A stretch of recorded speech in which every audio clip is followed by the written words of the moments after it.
Сәлеметсіздер ме? Бүгін бізде жаңа тақырып ана тілім айбыным 6 сынып Атамұра баспасы. Сабақ басталмас бұрын айтып кетейін, бұл жауаптар сіздерге ықтимал жауап ретінде беріліп отыр ГДЗ-дан алынды. Егер сабақтың тұрақты түрде шыққанын қаласаңыздар, онда белсенділіктеріңізді танытып комментарий жазып лайк басып кетіңіздер. Егер белсенділіктеріңіз жоғары болса, демек бұл кітап бойынша барлық тапсырмалардың үй жұмыстарымен бірге сабақты түсіндіріп салып отыратын боламын. Ендеше сабақты бастайық. Ана тілім айбыным 3-4 сабақ. 4-ші тапсырманың жауабы бізде былай болады.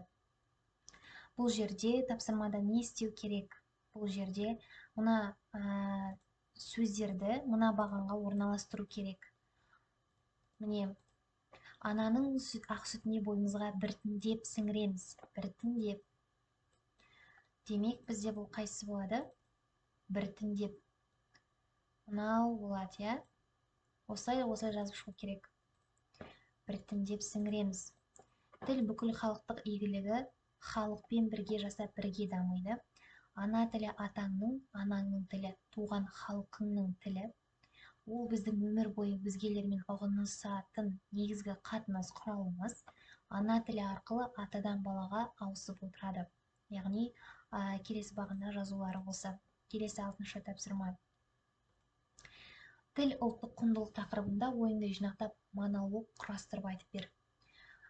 Тіл ұлттық құндылық. Әр ұлттың өзінің ұлттық құндылықтары болады. Бір ұлтты екіншілерінен ерекшелендіріп тұратыны оның тілі, ертегілер, мақал-мәтелдер, лиро-эпостық және батырлар жырлары, әдет-ғұрпы, салт-санасы, менталитет, мәдениет, өнер тағамдары, ұлттық қолөнер, тұрмыстық бұйымдары, ұлттық ойындар тағы басқа өзгелерге ұқсамайтын қасиеттері.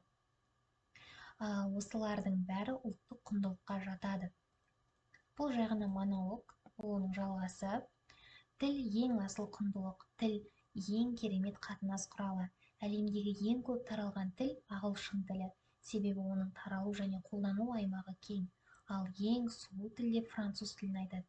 Дегенмен оның қатарға өзіміздің қазақ тілінде қосуға болады. Неге? Қазақ тілі әлемдегі мағынасы көп, синонимдік тіркесі мол, сөйлеу стилі ерекше тіл деп жалғастыруға болады. Одан бөлек тіл өссе, ұлттың да өмір сүруі мүмкін емес.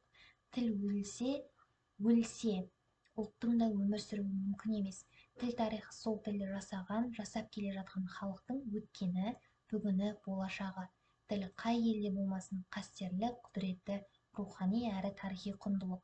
Ол достықтың кілті, ырыс берекенің алды, ұлттық әрі жоғары әрі ары. Келесі 9-шы тапсырма. Төмендегі сөйлемдерді қолданып, ұлттық құндылықтар тақырыбында мәтін құрау керек. Бұл да оңай тақырыптардың бірі.